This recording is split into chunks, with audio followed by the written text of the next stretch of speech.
Hello everybody, welcome back to another video. Hope you guys are all having a fantastic day. Today's upload is going to be a video on who'll see the snowiest November 2018. Before I get into this video, I want to make a couple of things clear. This forecast is definitely not going to be 100% accurate.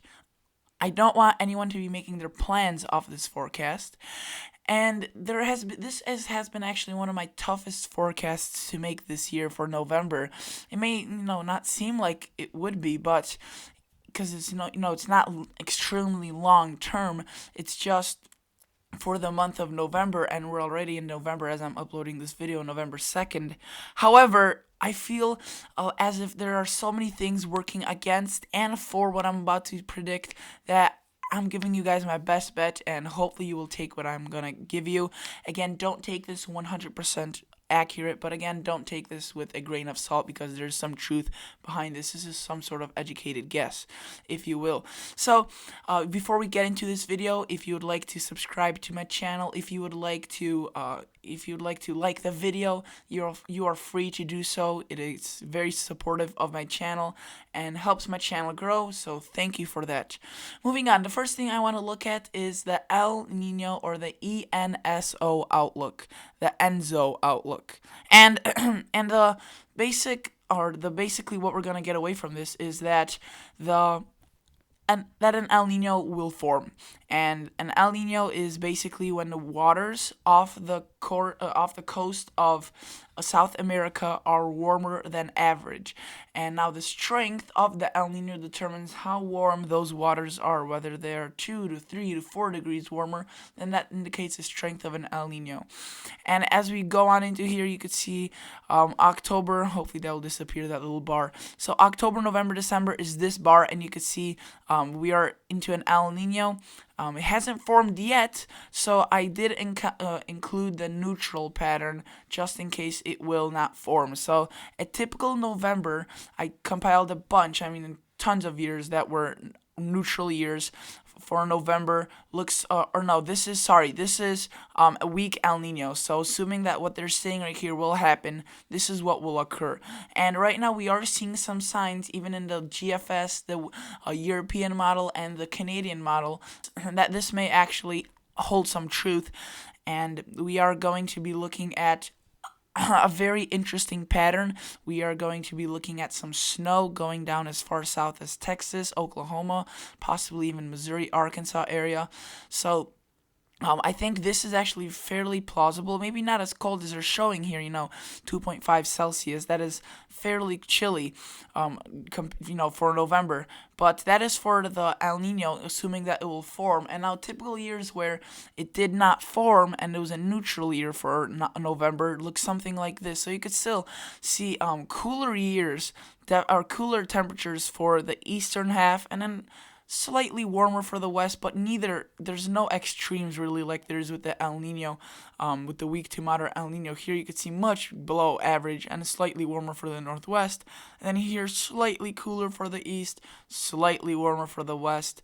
Nothing in particular. So at this point, I would say this is better of a bet, but at the same time, there are some signs that may be showing that this November may be actually warm, but I would stick with the fact that it will be cooler as for now, and I'll be calculating this more into my forecast because we are looking at, say, something like the GFS, which is a long-range model, but it's more accurate than something like the ENCO anomalies, analogs. And it's showing some cooler conditions, some much cooler conditions. So that is that. Now we look at NOAA's, or the Climate Prediction Center's outlook for the month of November. You could see they're showing they don't have high confidence, and I wouldn't either have high confidence if I were them, because this is a long-range forecast, and they do have slightly, slightly more confidence about the northwest being above average, but the middle part of the country they have as being cooler than average. They don't have, again, high confidence about that, but sorry about that. They do have quite some confidence because what I've noticed is that the Climate Prediction Center is biased towards the warmth in their long range forecast, and this is just for the month of November. So I'm surprised they actually put out these blues, and I think that this could be accompanied with quite a bit of snow for the Midwest and North. We look at the East Coast, slightly warmer. I wouldn't be too confident in that, but I definitely would say that in central part of the United States may be cooler during November. We now look at what I was talking about, the GFS. So the GFS is a long range forecast, stands for Global Forecasting System, and it is used all around the world, but we use it here for America as well.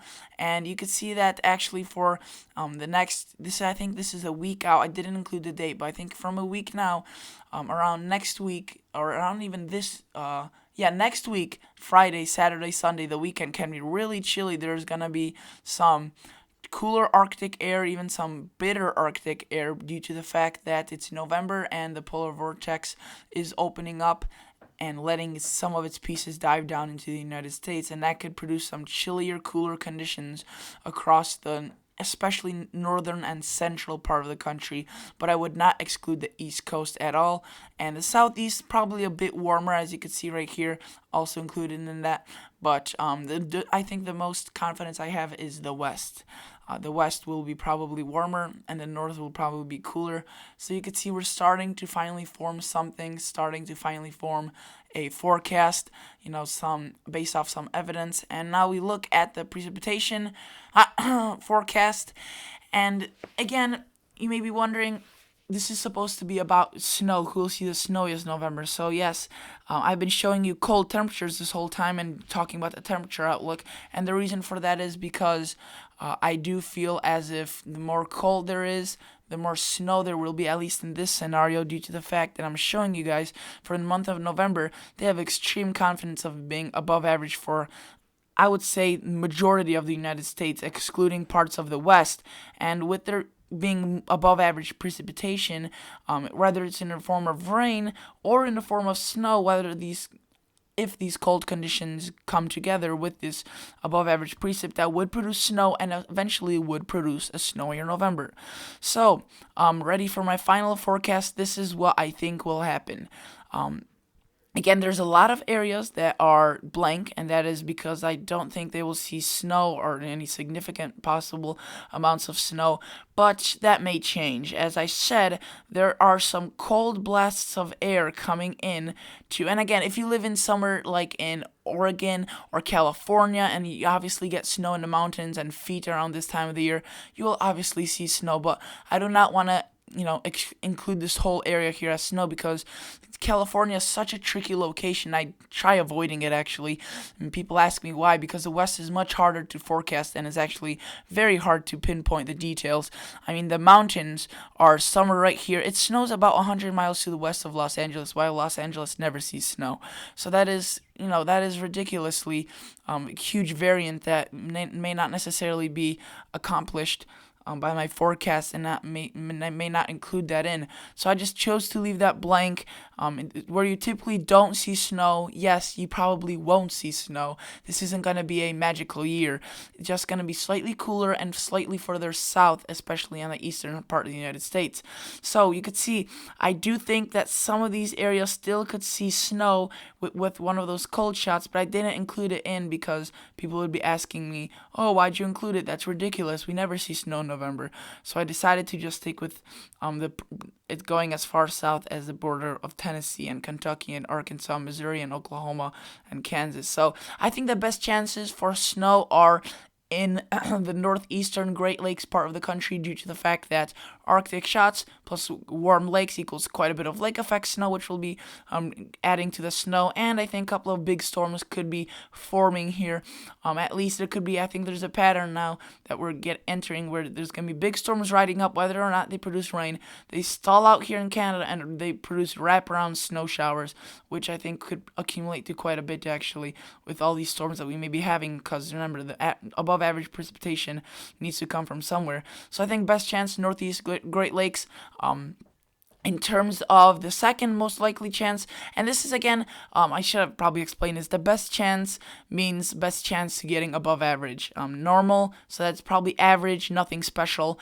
I don't think there's going to be record-breaking snows in these areas due to the fact that some warmer conditions may be breaking in here, and I just don't think it's favorable. I do think close to average, maybe a bit below, especially at the beginning of November. I think there will be quite a bit of mountain snow, but towards the end, I think it will definitely wind down. But then again, this is not set in stone. I'm not really confident on this area. This is just my little forecast that I said. Don't take this completely 100% like you would on any other thing that is guaranteed. So looking at the last category of this forecast, it's areas of the mid-Atlantic, central United States, and into portions of the southwestern, if you will, portions of the United States.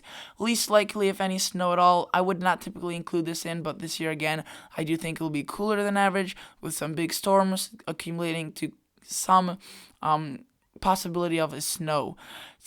Snow or snowstorm or snow flurry that could still accumulate to something. I shouldn't say snow flurry, but snow shower, since snow flurry technically is a snow shower that doesn't accumulate. So, if you enjoyed this video, give it a like. If you enjoyed this channel, if you checked it out in this time and you're watching this, well then consider subscribing. It's up to you. And thank you guys so much for watching. I'll catch you all guys in the next episode. See ya. Bye.